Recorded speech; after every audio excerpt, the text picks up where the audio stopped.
Hello అండి. ఈరోజు నేనైతే మా బాబు కోసం క్యారెట్ రైస్ చేశాను లంచ్‌లోకి.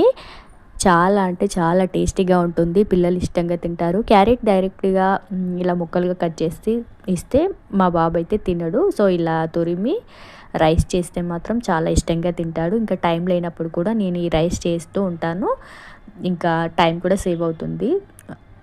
ఎలా చేయాలో చూపిస్తాను. ముందుగా 2 క్యారెట్‌లను తీసుకొని మంచిగా పీల్ చేసేసి నీట్‌గా వాష్ చేసుకొని తురిమి పక్కన పెట్టేసుకోవాలి. దీంట్లోకి ఆనియన్, పచ్చిమిర్చి కూడా కట్ చేసుకొని పక్కన పెట్టేసుకోవాలి. ఇప్పుడు స్టవ్ మీద కడాయి పెట్టుకొని ఆయిల్ వేసుకొని ఆయిల్ హీట్ అయిన తర్వాత జీలకర్ర వేసుకొని పచ్చిమిర్చి, ఆనియన్స్ కూడా వేసుకొని మంచిగా ఫ్రై చేసుకోవాలి. ఇవి 2 మంచిగా ఫ్రై అయిన తర్వాత సాల్టు, ఇంకా అల్లం వెల్లుల్లి పేస్టు, పసుపు వేసుకొని 2 మినిట్స్ వరకు మంచిగా ఫ్రై అయిన తర్వాత క్యారెట్ తురుము కూడా వేసుకొని మూత పెట్టేసి ఒక 2 మినిట్స్ వరకు వదిలేయాలి.